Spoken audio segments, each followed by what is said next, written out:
Aksi seorang pria pukulkan gorengan ke kursi besi bikin warganet melongo dan viral di berbagai media sosial.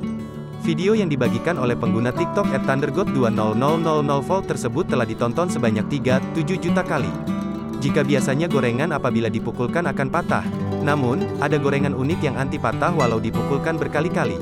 Rekaman video TikTok Thundergoat 20.000 volt memperlihatkan seorang pria memukulkan satu biji gorengan.